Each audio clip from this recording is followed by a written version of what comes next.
So in my remarks here, I just wanted to give you my take on, I think, two broad issues, or three broad issues, or let's say 2.5. The third one is kind of related.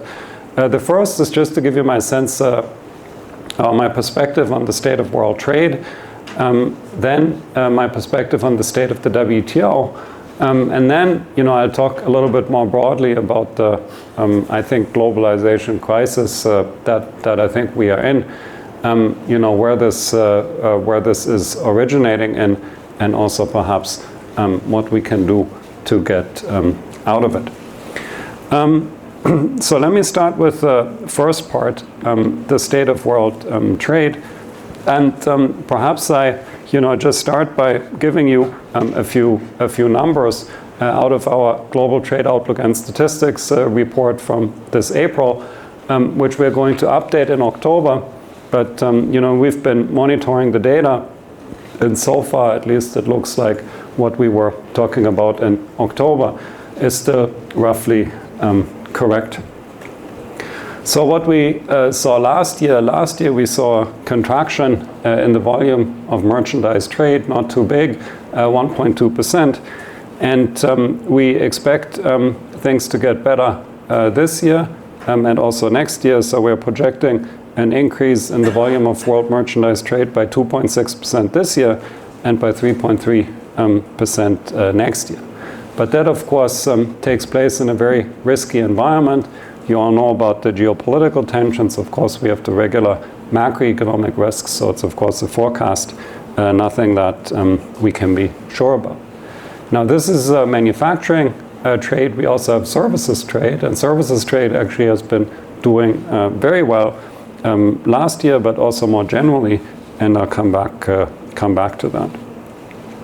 Now, if I kind of take a step back from these projections, the big picture surrounding international trade is really resilience. And you see that on the left chart here, which gives you the volume of merchandise trade from 2015 until more or less now, and then the projections. And of course, what you see is this big dip during the pandemic. But then you also see how trade recovered extremely quickly, so how trade was extremely resilient.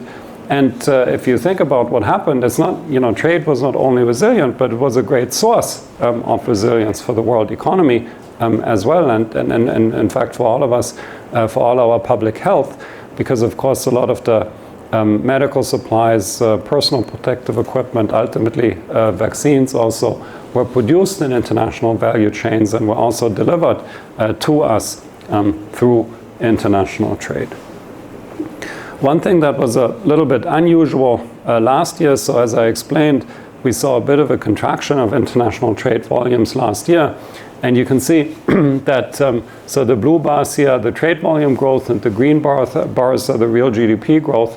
So you see what was a little bit unusual is that trade fell much more strongly than what you would think based on the GDP numbers.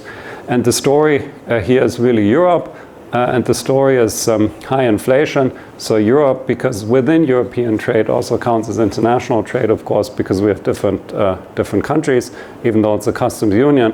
So Europe accounts for a large share of global trade, but then high inflation, high energy costs in Europe depressed demand, particularly demand for durable goods and investment goods, which feature disproportionately in world trade, which is why we saw this dip in world trade. Now, both the downturn last year and then the recovery this year and next year obscures large regional variations. So I already talked about the special role of Europe. Last year, we were quite optimistic also about European recovery, and this is now that we, in April that is, but now that we've seen the data, this is probably one thing that we will have to correct in our update in October. Europe is still not doing that well. Some Asian economies, basically Asia excluding China and Japan, is doing a little bit better than expected. So on average, I think it's still going to more or less pan out the way we predicted, but we will have to adjust the regional composition there. So one story that gets often overlooked is the growth of services.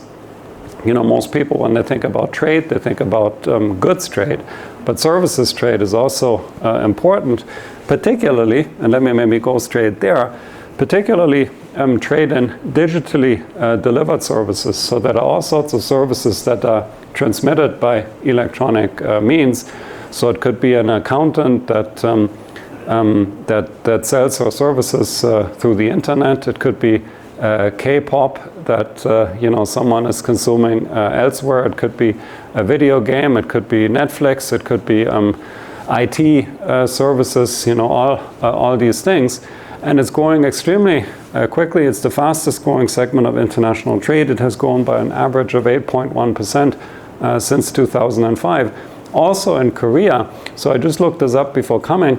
But the value of digitally delivered exports coming out of Korea has almost doubled from pre-pandemic levels until now, which is also, I think, an encouraging sign when you think about the resilience of the Korean economy to, geopolitical tensions. Of course, you're quite exposed there, given that you trade a lot with China and the United States, given that you have a lot of car production, semiconductors, and so on. So in a way, you're in the you're kind of trading sensitive products also, but seeing that trade is diversifying. Also, Korean trade is diversifying into services is an encouraging sign. Now, one really important point is, and now I'm kind of moving a little bit away from just the current projections, current situation, a little bit more into the kind of big picture observation.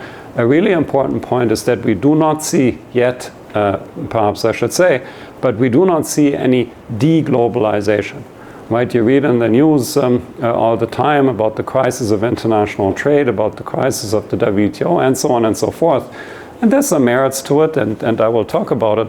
But the first point to make is we don't see yet any de-globalization.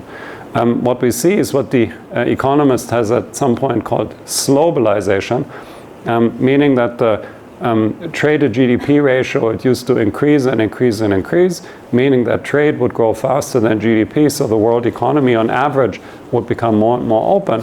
And since the global financial crisis, this is more or less stabilized, and trade grows more or less 1-for-1 with GDP, which just means the world is not getting more open, but it is also not getting less open. And if our projections come to pass, we also don't expect this to change this year or next year. Now, this doesn't mean nothing is going to happen if trade tensions are escalating. So I'm not saying that, but at least at the moment we don't see that. What we do see, however, is evidence of fragmentation of international trade flows along geopolitical lines.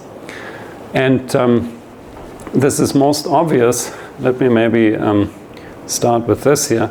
So this is most obvious in the relationship between the United States and China.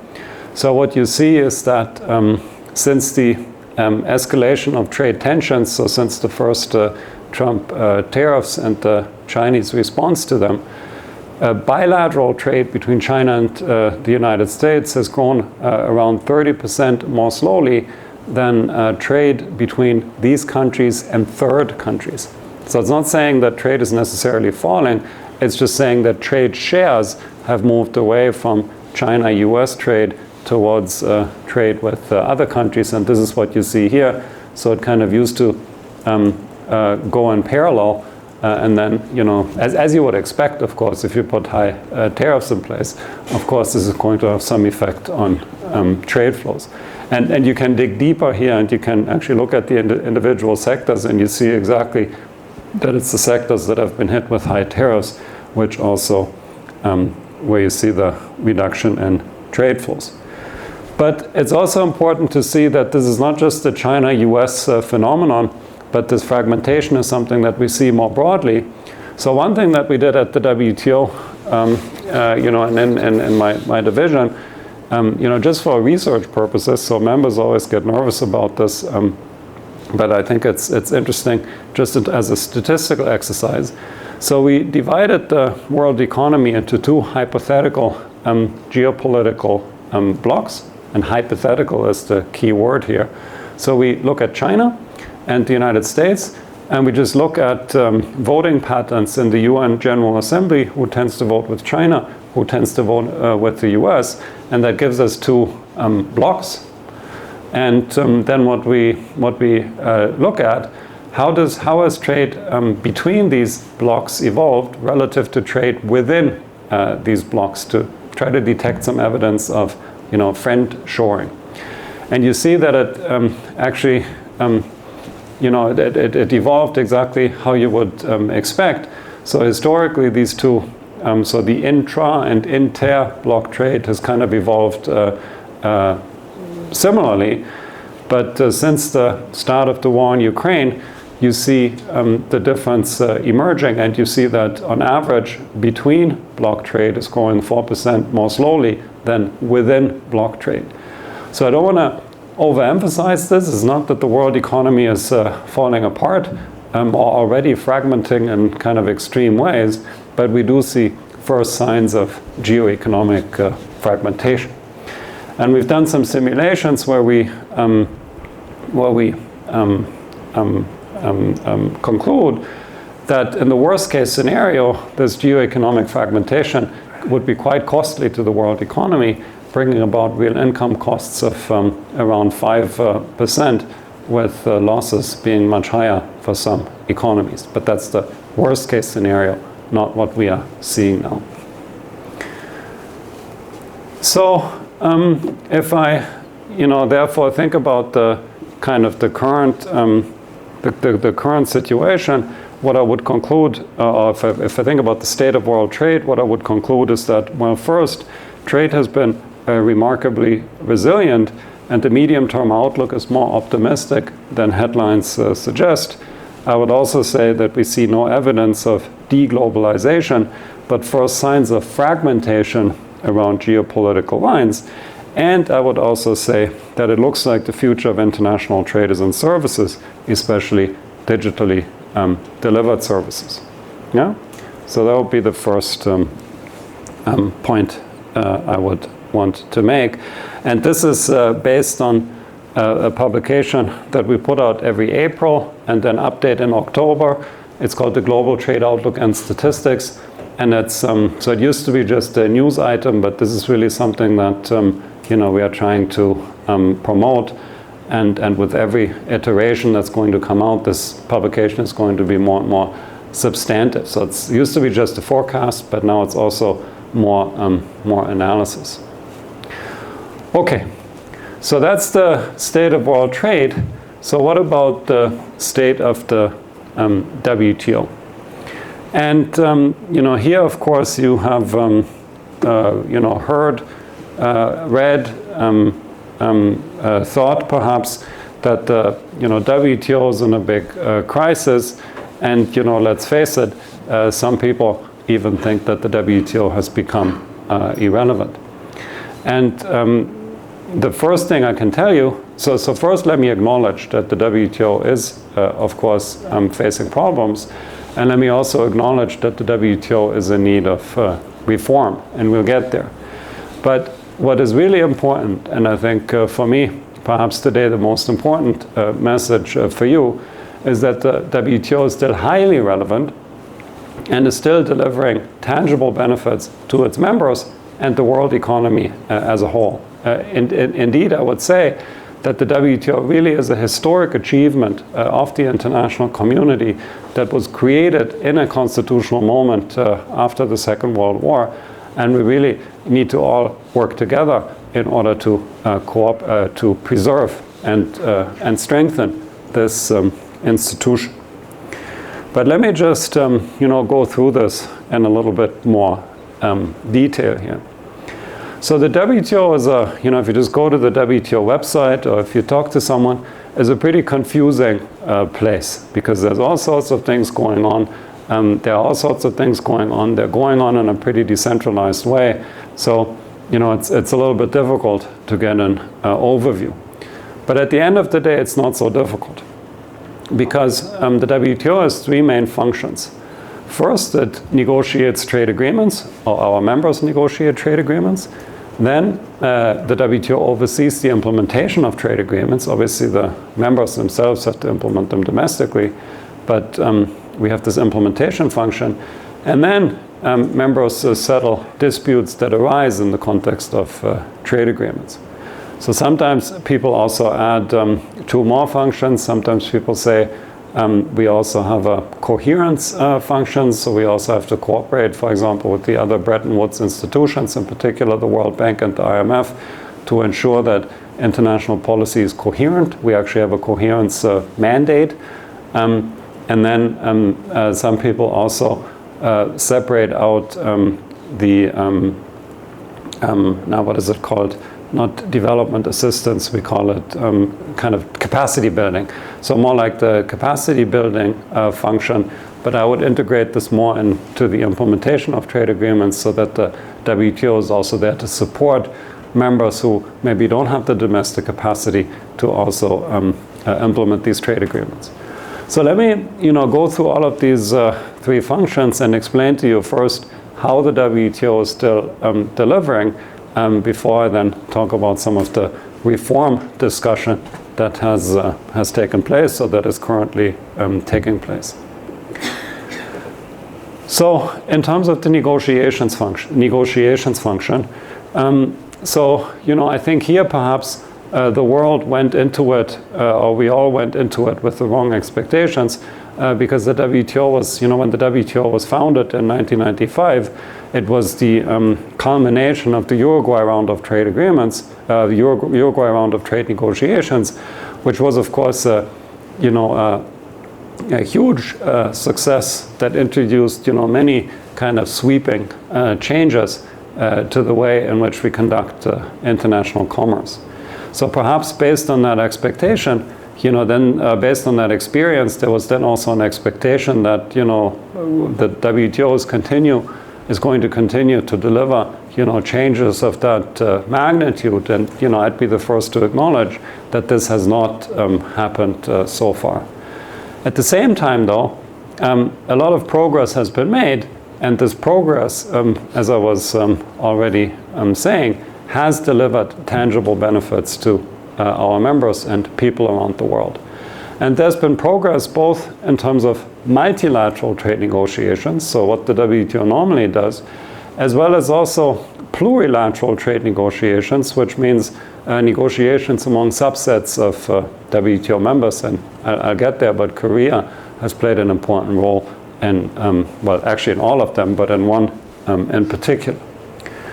So on the multilateral front, we had, I think, three important developments.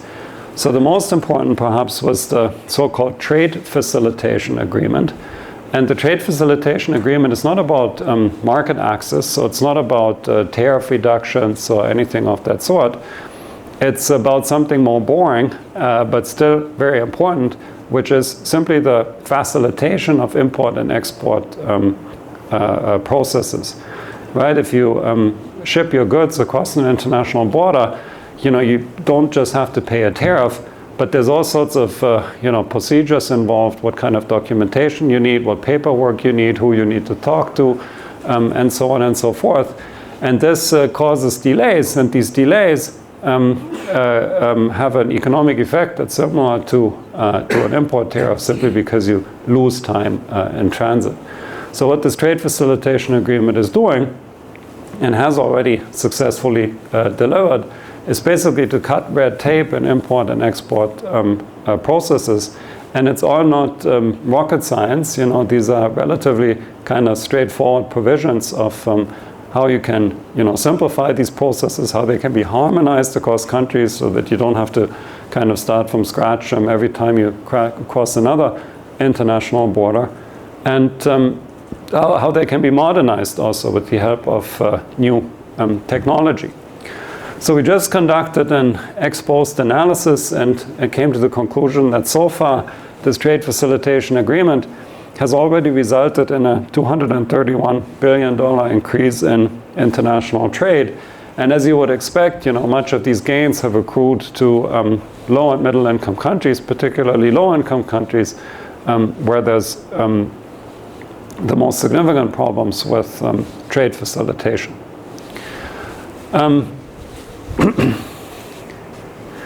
Now, implementation of this trade facilitation agreement is incomplete. So at the moment, we estimate the implementation to be at a rate of about 77%, which means that if you have more, or if we will see more implementation, or more complete implementation of this agreement, we can also expect further gains. The second multilateral agreement that was achieved was the so-called fisheries subsidies agreement, which is perhaps not an agreement you would necessarily suspect to be in the WTO.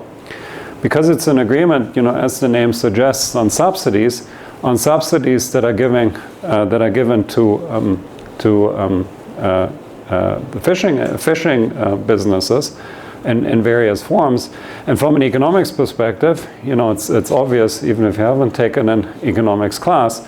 I mean, fish is like a global commons. So if I fish, then there's less fish for you.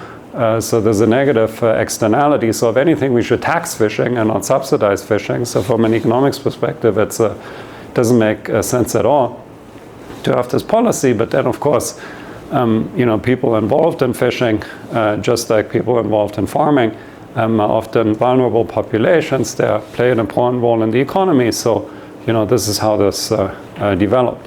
So after many years of negotiations, members in our, not this year's, but in the previous ministerial conference, were able to agree at least on a first phase of this fisheries subsidies agreement. We're still waiting for it to be ratified, but I think that's a huge success. Members are currently negotiating a first phase 2 of this agreement, which is supposed to get at overcapacity issues. Another important achievement, although it's, perhaps a bit bittersweet, is on e-commerce. So we have a multilateral work program on e-commerce, and one benefit that this has brought so far is that there has been a moratorium on customs duties on electronic transmissions. For example, if you watch a movie on Netflix, you don't have to pay an import tariff. And now people don't even conceive this as a possibility, but it is a possibility. In principle, just like you can put a tariff on a car, you can also put a tariff on an electronic transmission. Why not? And the reason governments so far aren't doing it is because they have agreed not to do it in this e-commerce moratorium. Now, this had to be kind of renewed every 2 years, and it's gotten increasingly difficult to get a consensus. At the ministerial conference earlier this year, members agreed to renew it one last time. We'll see if they change their mind, but it looks like that they renewed it now for 2 more years, and then the moratorium is going to expire, and also the whole multilateral work program is going to expire. So that's a success, but I said bittersweet perhaps, because it looks like this is going to run out. So given the difficulty to make progress on the multilateral front, members have, and by the way, it's kind of amazing if you think about it, that these agreements even come to pass. There's 166 members now. It used to be 164, and they all have to agree by consensus. And this includes United States, China, Russia, Ukraine, Europe. These are, if you've ever tried to agree with 4 people, you know how difficult it is. If you agree with have to agree with 164 countries who are actively in active combat against each other, it's incredible that anything comes out of this system, I have to say, and is really a testament to what you can actually achieve in a multilateral institution, even in these difficult times. Right? People always say, "Oh, the WTO doesn't deliver," but think about that difficulty. Anyways, because of that difficulty, more and more members have now focused on so-called plurilateral negotiations, which are basically kind of coalitions of the willing. And there's a whole like legal debate of how this is possible in the WTO and how you integrate this into the multilateral architecture, which I am not an expert on, so I'm not going to get into that. But let me talk to you about some of the achievements. So the first important agreement is one on, it's a bit of a strange name. Members refer to it as services domestic regulation. I don't know why they not say domestic regulation and services. But basically what it's about trade facilitation and services trade. So again, it's not, market access commitments, but it's basically just trying to make sure that cumbersome regulation, that lack of transparency, lack of information does not become an impediment to services trade and does not let members take advantage of the market access commitments that have been made in the General Agreement on Trade and Services. And again, it's not rocket science. It's about things like simplifying authorization processes if you want to export a service to a country. But again, we expect, so this is not an ex post assessment, but kind of an ex ante assessment, but we also expect this to boost international trade and real incomes substantially. So, it's not going to transform the world economy, but it's going to make a meaningful contribution to the way we live. And then lastly, well, no, not lastly, the second plurilateral agreement, that's the one that Korea has been co-coordinating, so has played a really important role in as investment facilitation for development. Again, facilitation, not market access, but this time on investment. And this was, controversial because investment is not typically an issue that members want to discuss in the WTO. But then, of course, trade and investment are so closely related. 1/3 of all trade is between different divisions of the same multinational firm. 1/3 of world trade has multinational firms on one end of the exchange. Multinational firms are all about foreign direct investment. So the link between trade and investment is obvious. And we also expect this agreement to boost trade and real incomes significantly. And then lastly, the last thing to mention, there's more of these initiatives, but I just want to mention one that had a recent success. It's a so-called joint statement initiative on e-commerce. So it's, basically now that this multilateral e-commerce work program is set to expire, members have put all their attention towards this plurilateral work program and have already reached, so they didn't want to call it an agreement, so they called it a stabilized text. So there's all this interesting language in the WTO world that I had to learn. But it's so members view it as an early harvest, they call, of a more comprehensive negotiation that is taking place.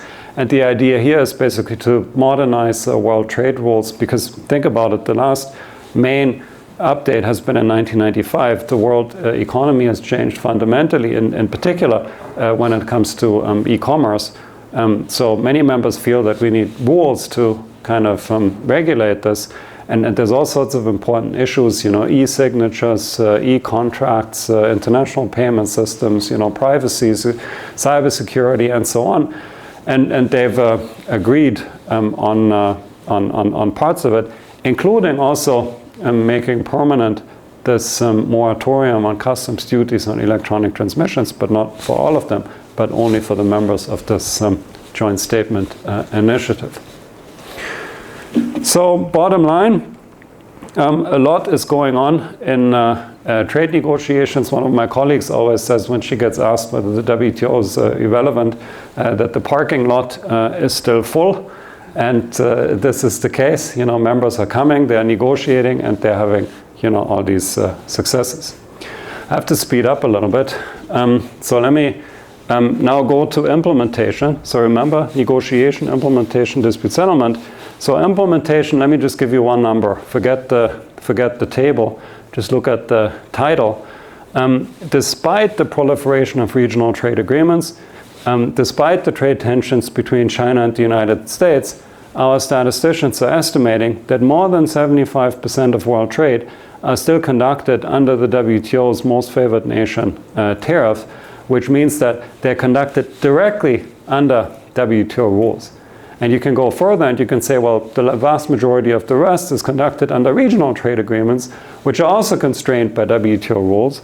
So the WTO continues, despite all difficulty, continues to be the cornerstone of global commerce. And I think this is something that's really important to explain to businesses, perhaps not so much in Korea, because Korea, I think it's so obvious how Korea benefited from international trade and the system. But more broadly, you know, when businesses think, well, you guys don't make any progress, so now you've been irrelevant, and now you're becoming irrelevant. I mean, just pointing out that the vast majority of world trade is still, despite all difficulties, conducted under WTO terms, I think shows you also what's at stake when we undermine the credibility and functioning of this institution. Yeah, let me just skip this. There's much other important work that is going on. So here, last point, dispute settlement function. So this is where we have the biggest problems at the moment, admittedly. So it's a two-stage process. There's a first stage of the dispute settlement process, and then there's an appeals stage. And the appeals stage is overseen or is supposed to be conducted by a so-called appellate body, like a court.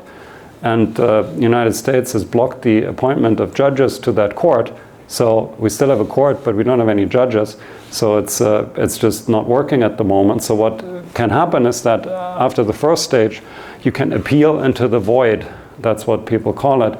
So you can basically just appeal a decision, but then there's nobody to kind of follow up on this, which is, of course, a big problem. And I think everybody agrees that this needs to be fixed. However, and that's the main point I want to make, it doesn't mean that even this third stage is not entirely broken, because the third function is not entirely broken, because the first stage is still working, and members are still resolving disputes in this first stage, just without appealing. And many members, or some members, have also found a plurilateral alternative to the appellate body. It's called the multi-party interim arbitration arrangement. So it's basically some countries, including the EU and China, for example, have agreed to have this alternative system. So, for example, with the EU EV tariffs that are coming, if there's a dispute there and that is appealed, then they have a mechanism there to solve it. Yeah, let me skip this also. We had a ministerial conference. I would say the same thing, that no sweeping changes, but still meaningful success. Now, even though the WTO is still delivering, I think it's also very clear that the WTO is in need for reform. And when I think about the kind of areas where reforms are needed, what members are talking about, I would distinguish between process and substance. So on process, I mean reforming how the WTO works. On substance, I mean reforming the WTO agreements. So reforming how the WTO works, well, it's of course about revitalizing all these functions: the negotiation function, the dispute, the implementation function, and the dispute settlement function. And we could talk an hour about just that. But let me just say one thing. So one issue that came up repeatedly now among members, particularly after the experience of the last ministerial conference, is that perhaps members need to find a way to interpret this consensus-based decision-making in a little bit of a less strict way, because now we have a situation where a single member in principle can block the decision or can be in the way or can prevent an agreement among all of the other ones, and more members feel that this is not how things should go, and there's ideas of something they call responsible consensus, for example. I don't think anyone wants to go to like a voting system, but there's ideas to kind of find pragmatic solutions. Let me say one thing. So from the outside, it might sound completely crazy to have a consensus-based decision-making system. But the longer I'm there, the more I also see the merits of it, because it really makes the WTO inclusive. It really gives every member a voice. If you're a small developing country, I mean, where in the international economic architecture can any country, no matter how poor, no matter how small, really block important decisions? So that really gives developing countries a voice, and you hear it. I mean, if you listen to the discussions at the WTO, at least it is my impression that developing countries have a much stronger voice, for example, than in the Washington-based Bretton Woods institutions. There's a fourth idea, which is to embrace what people sometimes call the deliberative function. And the deliberative function, what this means is, basically to have more dialogue and to basically avoid problems rather than fixing problems. And this is, also sounds very vague, but I think if we had time, I could talk a little bit more about this. But it's really, I think, quite an effective way of work at the WTO. Maybe let me say one sentence on it. We have this committee on technical barriers to trade, and what it is, it's basically trying to talk about regulations that countries impose that could be an impediment to international trade, and in this committee, this TBT committee, members just notify each other. They say, hey, I'm thinking of imposing this regulation. What do you think? And then the other members can say, great regulation, but if you tweaked it a little bit like that, that would then mean it's less of an impediment to international trade. So you have this kind of dialogue where you basically avoid conflicts rather than just saying, well, this is my regulation, and now let's have a dispute about it. Then in terms of reforming WTO and WTO rules and agreements, I think it's also pretty clear where the issues are. So we already talked about the need to update trade rules for the digital economy. So I think some progress has been made in this plurilateral work stream. Another really important issue we can talk about if you're interested in the Q&A is integrating environmental and climate concerns. There's of course a lot of discussion now about for example, the EU's trade-related climate measures, the deforestation legislation, also carbon border adjustment mechanism. Industrial subsidies, another big issue. Some members are concerned about Chinese industrial policy, others are concerned about US industrial policy, EU industrial policy, and so on.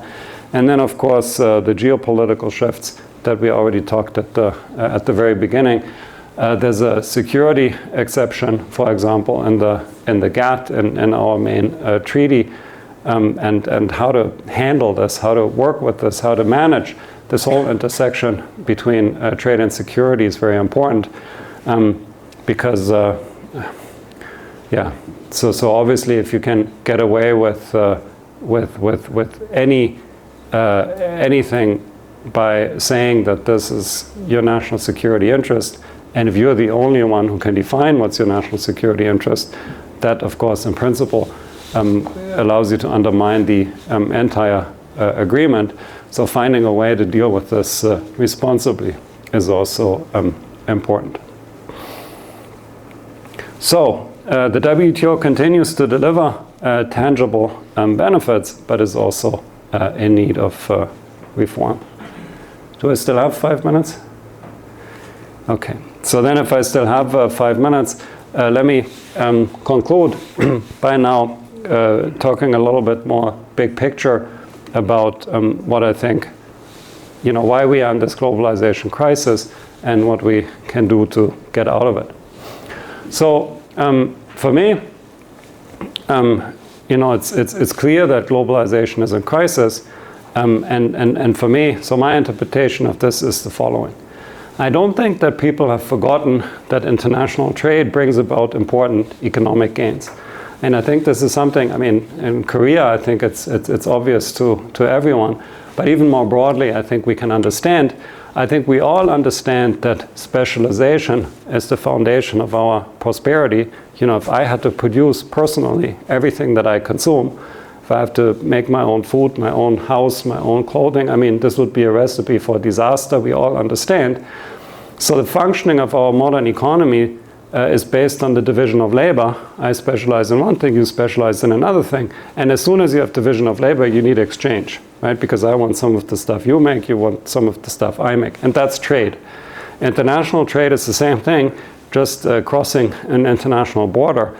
So I think it stands to reason that just because you cross an international border, the power of the division of labor and international exchange doesn't all of a sudden, and exchange doesn't all of a sudden go away. So I don't think that's the issue. I think the issue is that people are feeling that we are grappling with a number of major challenges.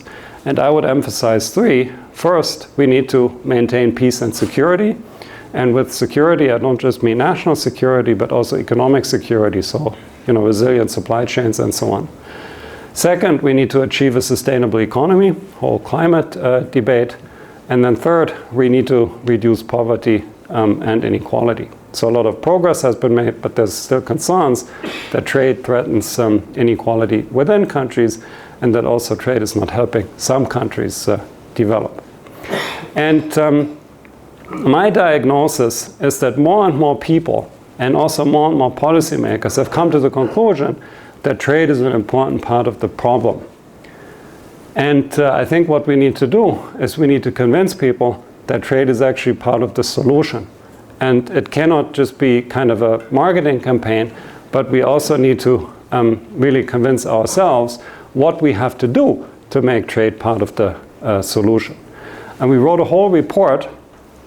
Let me maybe just go to that slide, but then I'll talk about one thing. We wrote a whole report on this last year,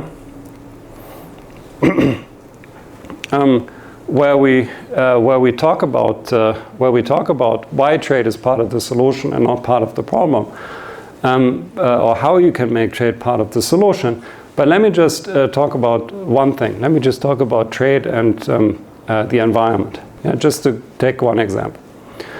So when most people think about trade and the environment, they think about transportation. And when they think about transportation, they think about transport emissions. They think about the trucks that are dirty, about the planes that are dirty, about the ships that are dirty, and so on. And if that's your perspective, clearly you come out thinking that trade is bad for the environment, and you go to, I don't know how it is in Korea, but in Switzerland, if you go to any supermarket, it is taken as self-evident that buying local, buying regional products is better for the environment. Now, if you think about it, it's not so easy. And why is it not so easy? It's because emissions of trade-related goods, of course, include the transport emissions, but they also include production emissions. And in fact, production emissions are much more important than transport emissions. That's the first fact. Second fact is there's large variation in production emissions across countries. Yeah, so in principle, it's possible to, if you buy a good from a greener origin, from an origin that has lower production emissions, even though you have to pay additional transport emissions, on balance it's good for the environment because you save some production emissions. Yeah, so I call this green sourcing. So trade, in a very direct sense, can be part of the solution. Now this is more the, let's say, the business perspective, because you just look at one situation, but then I was thinking, well, more from an economics perspective, you know, how does this aggregate? So it can't be that we, you know, all buy everything from the greenest source. Then what about, you know, all the other countries? And then I remembered our beloved principle of comparative advantage. So remember that there's economic gains from trade, and the economic gains from trade come from countries specializing in what they're relatively good at. And analogously, there's also environmental gains from trade, and the environmental gains from trade come from countries specializing in what they're relatively green at. So if every country specializes in the industry in which they have relatively, and the key is relatively low emissions intensities, international exchange allows you to reduce emissions. And the key difference between the economic gains from trade and the environmental gains from trade is that the economic gains from trade is kind of materialized naturally as the outcome of market forces, whereas the environmental gains from trade need some help. In particular, they need some supportive policies.